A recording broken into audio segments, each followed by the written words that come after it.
What's going on, Giants fans? Welcome back to another New York Giants eye test episode. And I just wanted to jump into something real quick because um, I've been on social media today, listening to some analysts and some commentators and all of that. Again, here we go with the bullshit, right? Here we go with the bullshit. So let's get a couple of things straight, okay? So the only question that we need to answer is this another New York Giants explosion? Okay.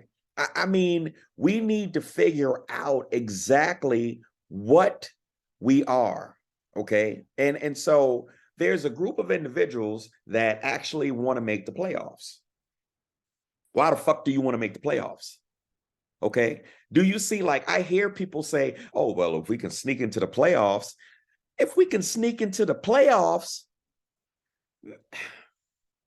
look, let's cut it out. Okay. Now, if you want to look at it from the perspective of, well, we did not expect at the beginning of the season to be able to make the playoffs, and that would be a huge win as far as progress is concerned, then I can understand that argument to a certain extent. But you have people there are people within Giants Nation, okay, and I love you guys, okay, but I got to call bullshit on you. This is what the eye test is about, that we don't look like a playoff team, okay? And so if we are going to get into the playoffs, what's the point? Are we going to beat someone? I mean, because what are we thinking? Are we thinking that we're the 2007 and 2011 New York Football Giants?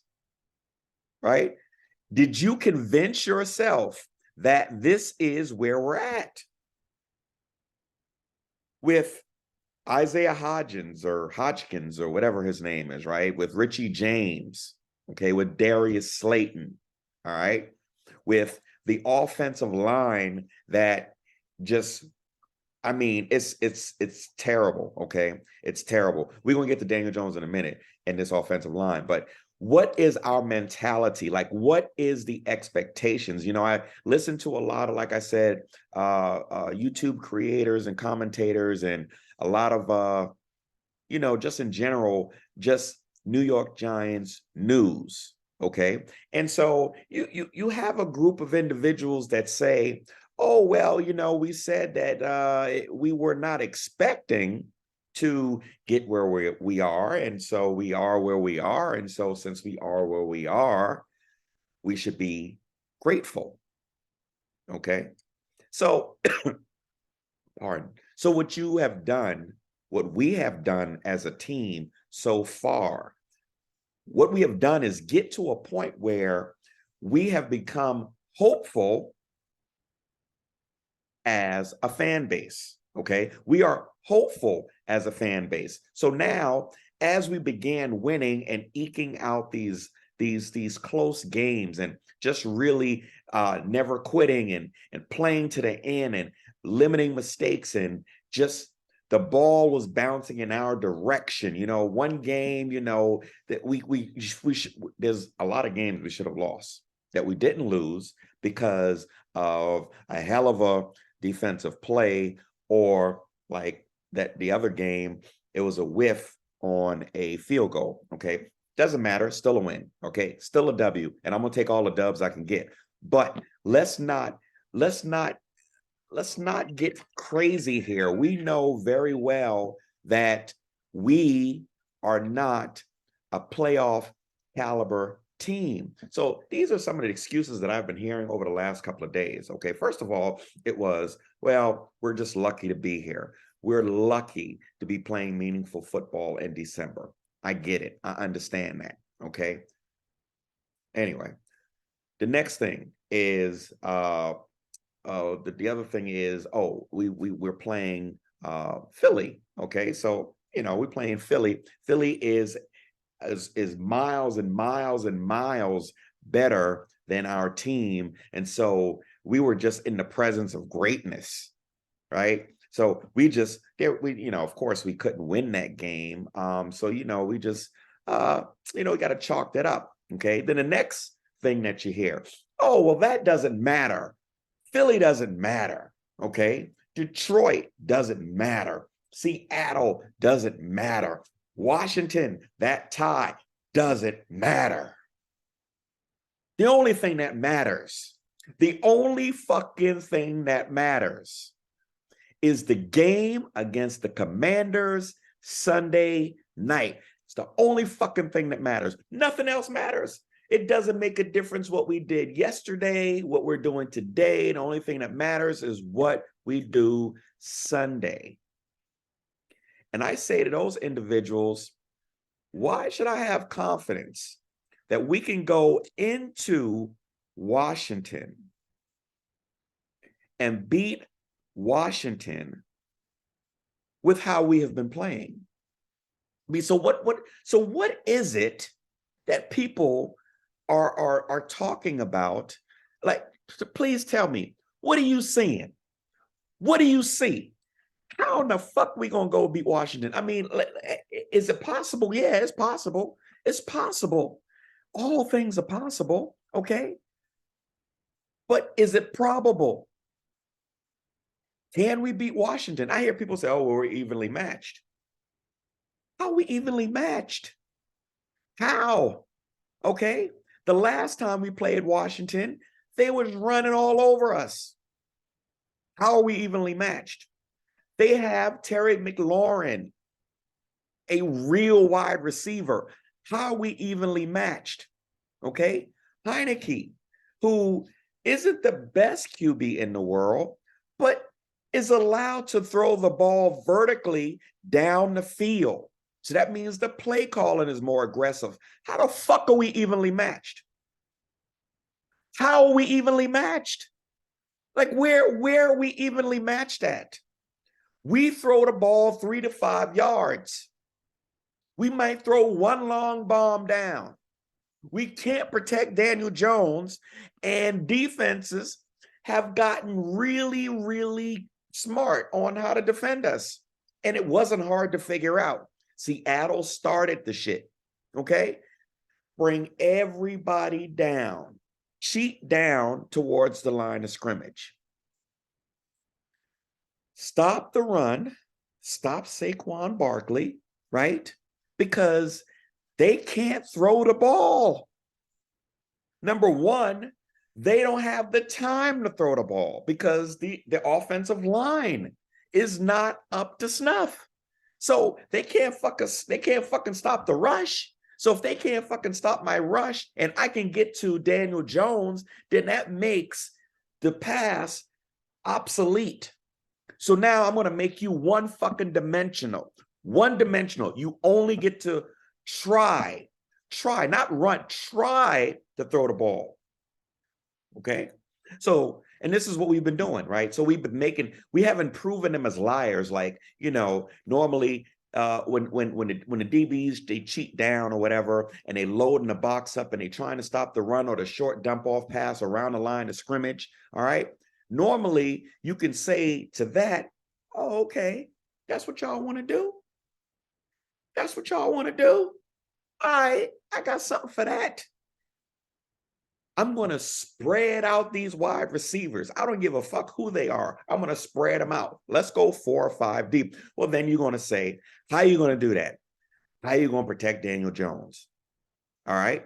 How are you going to do that? How are you going to protect Daniel Jones? I don't fucking know. But figure it out, okay? Because when I say they, I mean defenses need to understand that they need to have some sort of fear. And they're not fearing Daniel Jones in this passing game. So how are we evenly matched with Washington when Washington goes down the field?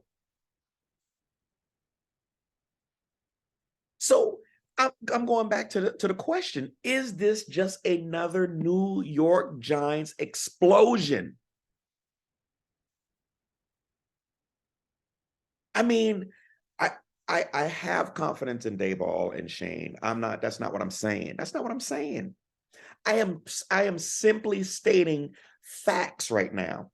What I see what I see is a team that never should have won 7 games. But I'll take them. Bullshit you not. I'll take every win they give to me.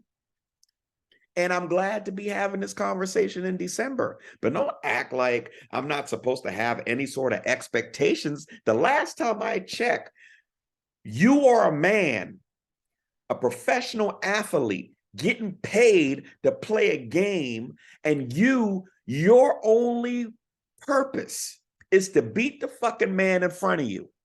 I don't care if you're coaching. I don't care if you're a player. Your goal, your purpose, your intent is to beat the man in front of you.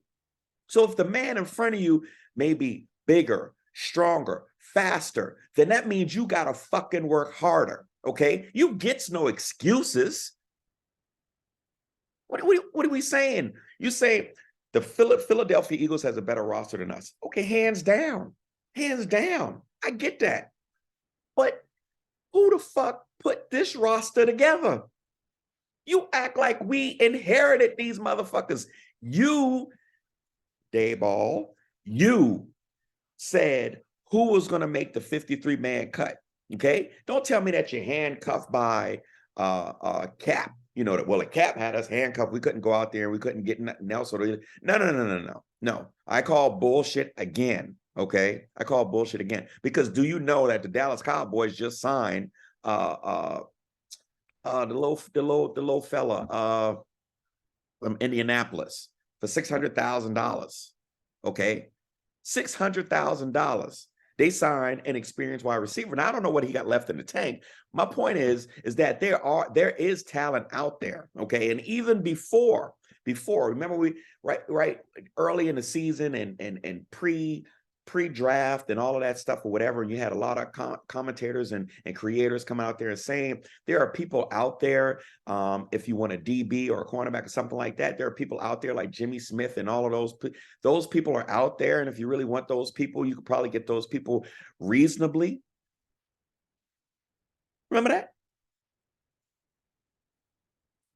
No, we didn't make any moves whatsoever, but we didn't have any money to make moves. Bullshit. Okay. We watch teams all the time, like the Saints and the rest of these. They find money. And I understand what you're saying. You don't want to kick money down the road. We're trying to get out of a cap hell. We're trying to get out of cap hell. I get that. And then you're probably going to also say, well, why would we ever try to move contracts around or add money or do whatever we need to do to sign someone when this was supposed to be a rebuild year? I'm so fucking sick of hearing about a rebuild year. It's ridiculous. Aren't you sick of hearing this excuse? How long have we been in a rebuild year? 7, 8, 9, 10 years? How long we been fucking rebuilding? How many people? How many coaches? How long have we been rebuilding this motherfucker?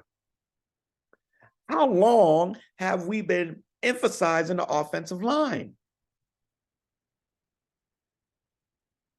So I don't want to hear that this is, well, what do you expect? We're in the first year of a rebuild. This is not the fucking first year to rebuild. Okay?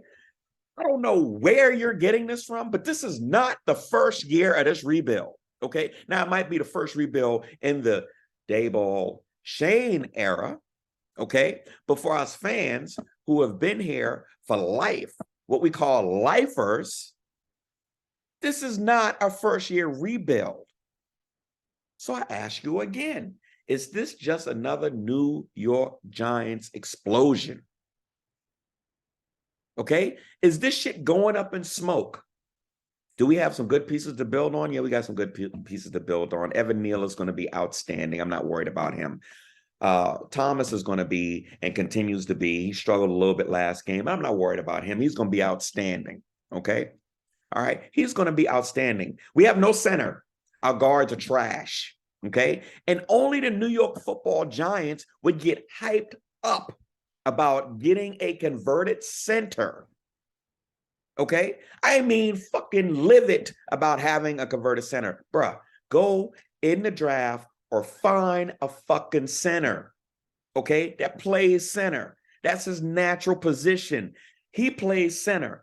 Put him there. Like, aren't we the only team? And I don't want to qualify this because maybe I might misspeak, but how many teams actually have a converted center? Like, don't most teams have a fucking real center?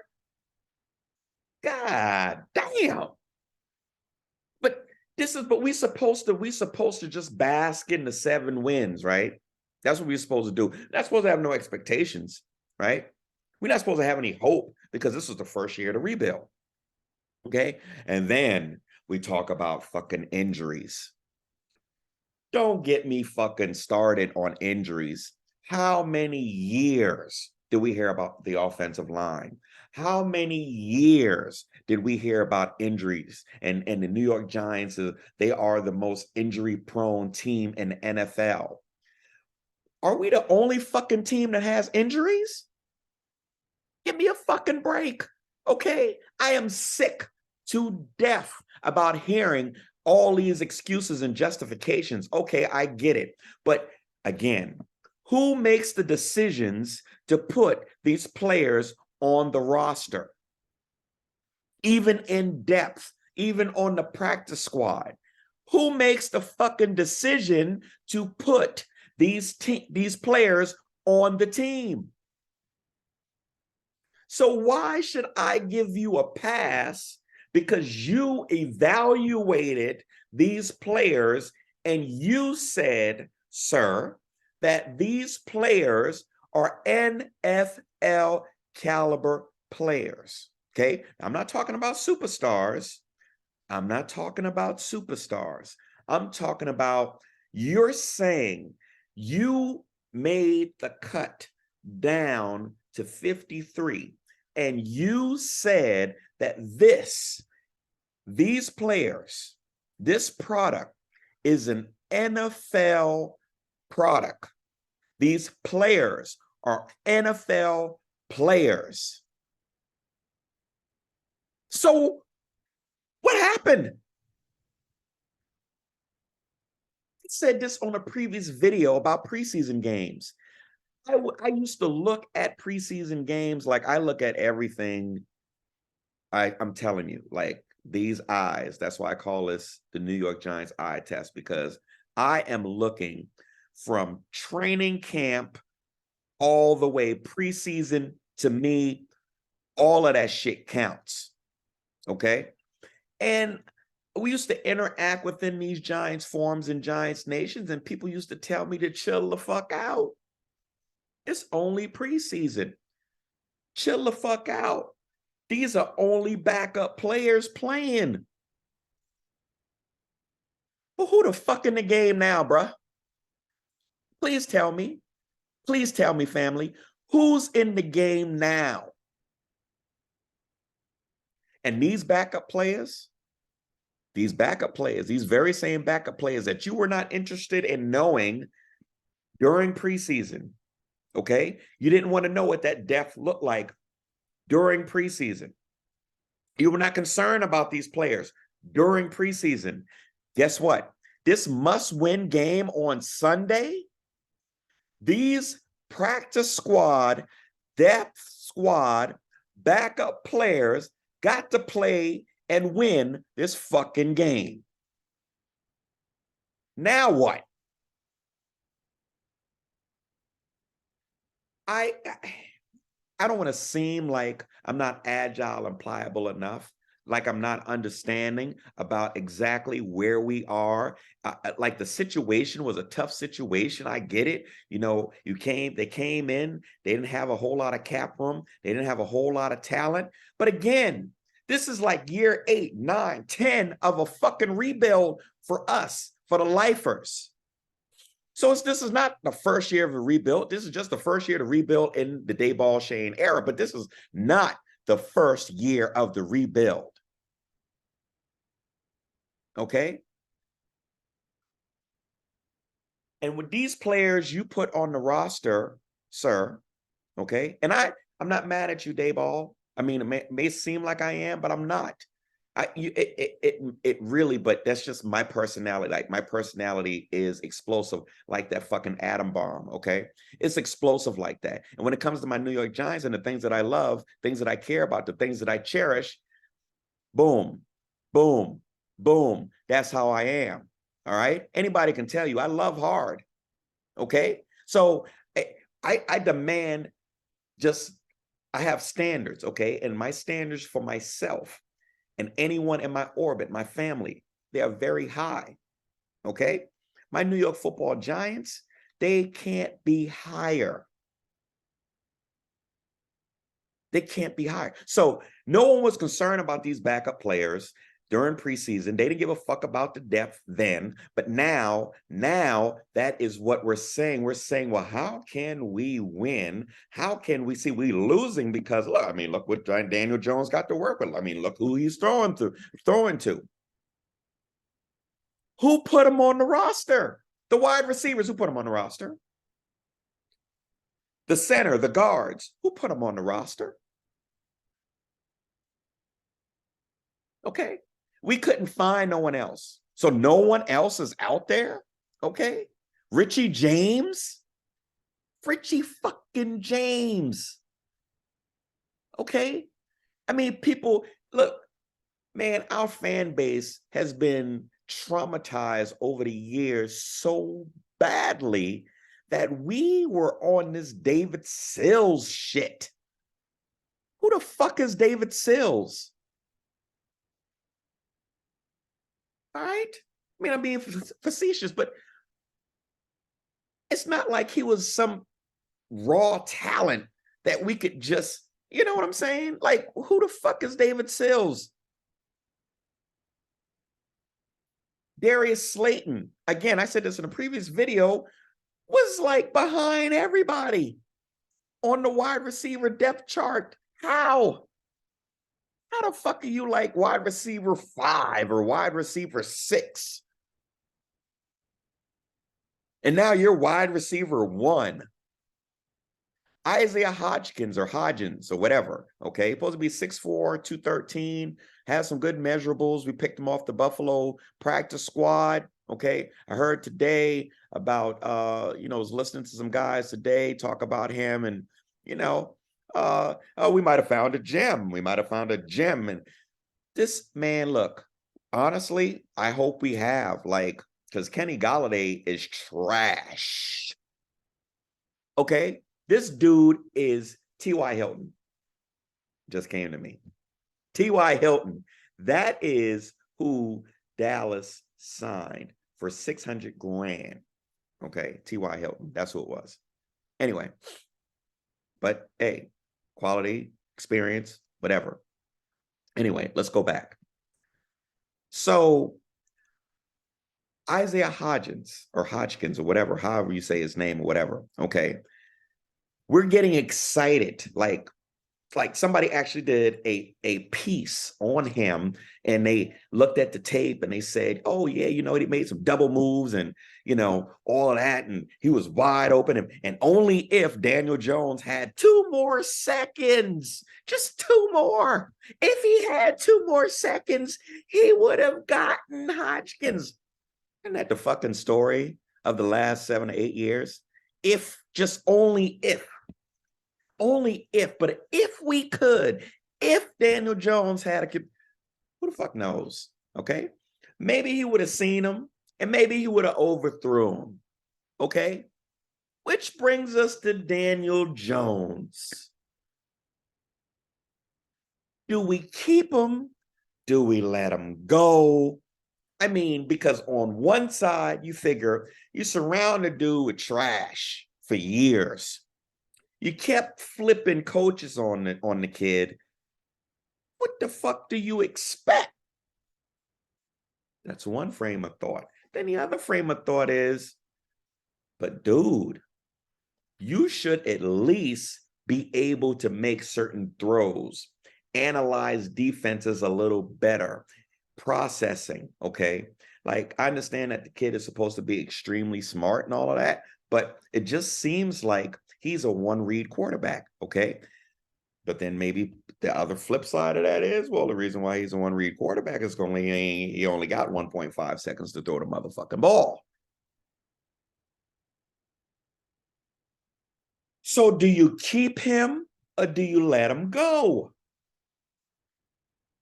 Look, what's the price tag on a franchise quarterback? Is it 30, 40 mil a year? Ask yourself if you want to pay 30 or 40 mil per year for Daniel Jones, for us to continue to evaluate him, because that's what we're saying. That's what we're saying. Make no mistake, if we sign him to a long-term contract and we are not sure of what he is now because of what is around him, to sign him to a long-term contract, you're saying right now that you're willing to commit major financial resources towards a person that you are still evaluating. And I don't know if that is the smartest thing to do. Now, should you let him go? No, I'm not saying that. Maybe you tag him, okay? Maybe to tag him, it costs you $30 million for that year. To be like, damn, you want to pay this man $30 million? I'd rather pay him $30 million and evaluate him for one more year than pay him $120 million with $100 million guaranteed for 3 or 4 years. Okay? I mean, you got to take the lesser of the two evils. But what I'd really like to see us do is bring in a quarterback. I mean, a real quarterback. I don't care if we're talking about during the draft. I mean, someone that we can really, that can really start, whether that's a free agent, whether that is a draft pick or whatever. Now, see, here's the problem with doing it in the draft. If you're doing it in the draft, well, if your early draft picks, what do you need? You need wide receivers, you need linebackers, and you still got to fix the O-line, okay? So where are you going to get this quarterback during the draft? Okay, what, 4th round, 5th round, maybe? Would it be worth it? We get a 4th or 5th round quarterback? Are we really saying that this kid can really come in and compete against Daniel Jones? Because this is what we need. No bullshit. This is what we need. Like Daniel Jones, he's a hard worker. He has great character. He has great work ethic. You're not going to outwork the kid. But, you know, sometimes you just don't have the it factor. And I don't know whether he has the it factor, because some games he does an awesome job and other games he doesn't. He's inconsistent. And if it's because it's what's around him, then do I want to spend $100 million to figure out and continue to evaluate this young man to see if he can be our long-term answer at the quarterback position? So bring someone in who can actually fight for the job. Okay? I don't know, maybe Carr from the Raiders wants to leave. All right? Like somebody with that sort of passion coming in, right? Who wins? I don't know. I don't know. I don't have those answers, not right now. But I can tell you, this shit don't look good. And that's what this is. The New York Giants eye test is about how this shit is looking. Okay? The shit is not looking like we're going to go into Washington and beat Washington. We're not equals. Okay? And I said this before. Let's stop with this schedule. Okay? There's nothing that irritates me more than someone saying, well, we had a light schedule at the beginning of the season, and then now we have the hardest schedule in the NFL. I don't buy into that. I do not subscribe to that, okay? Because we have seen this time and time again. And where did the phrase any given Sunday come from? It came from people underestimating their opponent, right? So you think that you're just going to walk up into this stadium and play this NFL team, and that NFL team is supposed to be better than you, and all of a sudden, you're just going to give up the game. No, you're not going to give up the game. And these players, they play to fucking win. So it makes no sense for you to sit here and tell me that we had a light schedule at the beginning of the season, but we have a very hard schedule now. Don't tell me about games that we were supposed to win. Oh, we should have beaten Detroit, and we should have beaten Seattle, and we should have beaten this. Why? Tell me why. What made us better than the teams that we should have beaten? I heard this over years. Okay, last year, people pissed off. We were supposed to beat that team, and we should have beat that team, and we were a better team. No, we wasn't. Cut the bullshit. We might love our team like that, but we were not better than any team in the NFL. Okay, and if there's anyone who is circling a W when the schedule comes out, it is other teams circling us for a W. Okay, we have not proven otherwise that we are able to do anything. We have not been deserving or earned the greatness that we once had. So you cannot for 1 minute sit here and say that this team, we should have beat that team. What? Why? Before this season, I think it was like for three seasons, we won like 7 games or some crazy, just like, man. So what gives us the right to look at another team and say, well, we should beat them? Where the fuck did we get this from? Where? I mean, I don't get it. Where the fuck did we get the right, the entitlement to say that that we are better than another team? What are we, paper? What are you talking about? We have not won consistently for years. We have not had a winning record for years. We've been at the bottom of the league for years. So what gives us the fucking right? So look, I'm gonna be real honest with you, all right? After we lost to either Seattle or Detroit, I said, I don't see us winning another game. I can't remember which one. Might have been Detroit. But whatever it was, I can remember saying, I don't see us winning another game. And I said, we can't beat Dallas. We can't beat Philly. Okay. So that by itself, that's 4 games. Okay. Then we got the Washington Commanders. Okay. Now, we normally have our way with the Commanders. Okay. But I had this feeling based on what I was seeing and how we were winning these games. I mean, I was in Jacksonville. Like, I know I told y'all I went to the game, not last week, but the week before, when we tied Washington. But when I was at the Jacksonville game, it really hit me just seeing this in person. I mean, when I was to the Jacksonville game and I was looking at us play, and that last minute, okay, we just tried to give the fucking game away.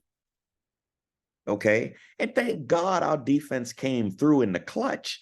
But and I don't never say this, but the refs, yeah, so that was terrible. All right. That was terrible. I mean, but this is why you never leave the game to refs. And this is why you don't listen. You don't leave the game to refs, and you don't leave the fucking game to kickers. Okay? Not if you can help it.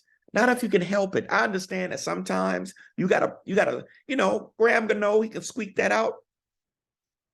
I have always been, you can ask my kids, even when they were small, you do not want to leave the game into the hands of the referees or your kicker.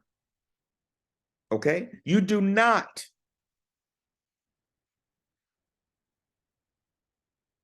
So here we are. Here we are. And from what everyone is saying in Giants Nation, nothing else matters but this game coming up on Sunday night. Okay. And I'm looking at you squarely in the face right now, right fucking now. And I'm saying, how? How do we win it? Because I told y'all we could beat Philly, but I told y'all what we needed to do. What we needed to do to beat Philly is to play flawless football for us not to beat ourselves. Okay. And that's not what we did. I'm going to say it again. Of course we can beat Washington. But to beat Washington, I'm going to say it again. And you may disagree. You might say, well, shit, it's Washington. We ain't got to play flawless football. I'm going to say it again. We are not a team that can come from behind. We don't play from behind. We don't. We don't do that well. And I was so happy when we came back from that 10-point deficit against the Commanders. I was really excited. Okay. But at the end of the day, we didn't close it out. And here I'm gonna say it again. This was in our house that Washington tied us. Now we got to go into their house. The ball is not bouncing our way. The refs aren't going to give us the game. And if we beat ourselves, with no disrespect to Washington and what Brian Robinson can do and what Antonio Gibson can do and what Terry McLaurin could do, with no disrespect to those players whatsoever, but I'm being honest with you. If we do not go into Washington on prime time and play flawless football, if we do not go into Washington and throw the ball down the field, if our only interest is running, okay, on first down and running on second down and then throwing on third and long, it's not going to happen. If we're going to substitute the run by throwing 3 yards past the line of scrimmage, okay, it's not going to work. Because DBs and defenses are cheating towards the line of scrimmage, leaving everything behind them is wide the fuck open. Daring Daniel Jones and Mike Kafka and Dayball to say that you're going to go long and vertical, okay? They're just daring us. Teams, and that's what teams have been doing. Teams have figured it out and say, look, you can't throw the ball. You ain't got nobody to throw it to. Hey, you can't block. Okay, so all we got to be concerned about, once we stop the run, shit, we're good. And if you don't change that narrative, when we go up into Washington, we're going to lay another egg. So I'm going to ask you again, is this another Giants explosion? Because people are demeaning and degrading and diminishing the Commanders like they don't have a pretty good team. And like they're not playing pretty good football right now, okay? Like they're not playing pretty good football, strong football, physical football, playing to win and not playing not to lose. Because that's what we're doing, right? We are playing not to lose. That's what we're doing. Our play call and everything before halves, we got a whole 45 seconds. Let a man run up the middle. Time ticks down, whatever. Don't care. Let's get into the locker room. you know? So look, this video was a lot longer than what I had planned on it being. But like I said, New York Giants eye test. I give you the raw and uncut. Like, this is true emotion. I don't even fucking post edit this shit. All right. I just give it to you. Okay. I just give it to you. I don't post edit. I give it to you just how I'm feeling it. I give it to you just how I'm feeling it. All right. So look, we can go into Washington. We can beat them. But that ain't what I've been seeing lately. New York Giants, eye test. Ain't looking good. But I'll be there Sunday night to see what happens. Go Giants.